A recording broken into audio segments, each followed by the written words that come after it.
The first thing I ever remember in a psychology lecture is being told about the Milgram studies. Stanley Milgram, who was a psychology professor at Yale, was of Jewish origin. His family had only very narrowly escaped Nazi tyranny in the Second World War. A lot of people thought it was inconceivable that the German people could as a whole turn to tyranny, could turn to Nazism and fascism in the way that they had.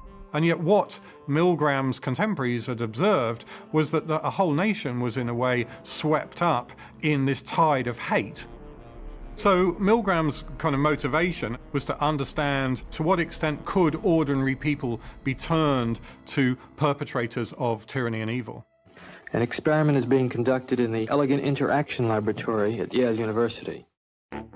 At the same time, the trial of Adolf Eichmann in 1961, Stanley Milgram put adverts in the New Haven newspapers asking for members of the public to come to his laboratory and take part in an experiment on the effects of punishment on learning. I'm going to ask one of you to be the teacher and the other to be the learner. The learner then sits down and has to remember these pairs of words. Blue girl, nice day, fat neck, and so forth. Fat man, lady, tub, neck. The teacher reads them out words. Every time the learner incorrectly pair a word with the target word, the teacher's job is to administer punishment to them, a short electric shock, starting with 15 volts, going up in 30 15-volt intervals, all the way to 450 volts. Wrong. 45 volts. 75 volts. About 90 volts, the learner goes, ow! 105. Oh, And then he gets to 150 and he's going, let me out of here. you have no right to keep me here. Let me out. And it escalates thereafter. Oh! In fact, the whole structure of the experiment was a very cunning bit of, if you like, theatre, because what they were really interested in was the willingness of the participant, who was the teacher, Go on, please. to follow toxic instructions and inflict pain on another person. I can't stand the pain. The true participant was always going to be a teacher. So, learner, would you step out here with me, please? The learner was actually a collaborator of Milgram's, and in fact the cries of pain had actually been pre-recorded. Let me out. That guy's hollering in there. Continue, please. Go on.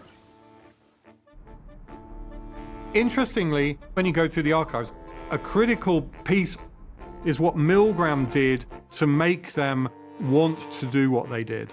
The experiment requires that you continue, teacher. All right, next one, slow. He set this up as a really important piece of science, and you're making a great contribution to science by participating in it. It is essential that you continue the experiment. Him selling that project, the enterprise, as something that was good and worthy, Let me out. Let me out. Let me out of here. was absolutely critical to their continuation. Shall I stop? The experiment requires that we go on.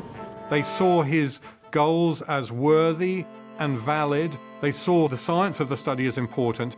They understood what they were doing to be a good thing, not a bad thing. 450 volts. 450 volts. 450 volts. 65% of the participants went all the way to the end of the shock board, past a point labeled danger XXX. But the Milgram studies suggested that the average person in the street would be willing to kill someone just because it was asked of them in a piece of scientific research. And of course, that was a shocking, surprising, alarming, hugely provocative finding.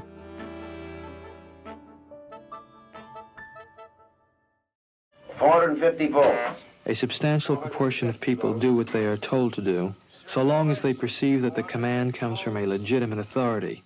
For a lot of people, they just talk about the Milgram study, as if there was only ever one version of this study. But a lot of people have been through his notebooks, have been through his studies, and actually started to sort of question people's willingness to actually inflict harm on other people. Now, listen carefully to the instructions, please. Really, at the core is this tension between, on the one hand, listening to the voice of the experimenter saying, We must continue. Go on, please. and on the other hand, listening to the cries of the learner. Oh! Now, what Milgram did across another 25 to 30 versions of the study was manipulate those forces. And what you see is that obedience levels change accordingly. In other conditions, the learner stops making those cries in pain, and all you hear is the voice of the experimenter. Continue, please. 100% of people go right to the end of the shockboard. Another one is, rather than being in a room off to the side, he brings the learner into the room. But the teacher has to press their hand on the shock plate where they're getting the electric shocks. When you can see the victim, then actually your willingness to shock him decreases. Another one, they have two experimenters and they argue with each other about what's going on. Santa, what if something happens to him? Because it isn't clear how this is meaningful scientifically, actually none of the participants go to the end of the board. The dominant response across all the trials, about 58% of people refuse to go to the end of the shockboard.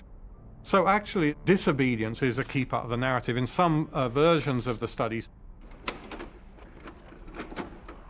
There's one variant, it was condition 24, and it involved the participants bringing along a friend, and the friend then became the learner, and the participant became the teacher. I need to go through this any further. And what you found actually was in that condition, a very small percentage of people, I think 15% of people went to the end of the shockboard. Whether the learner likes it or not, we must go on until he has learned all the word pairs correctly. What the experimenter is trying to do is impose one categorical structure on the situation. It's us, the experimenters, and the learner is them. My number one choice is that I wouldn't go on if I thought he was being harmed. The participants say, no, there's a different categorical structure here. The learner is not them, that's us. I'm sorry, I'd rather just call it off and let it go. In the lab, Milgram's disobedient subjects resisted commands to harm others.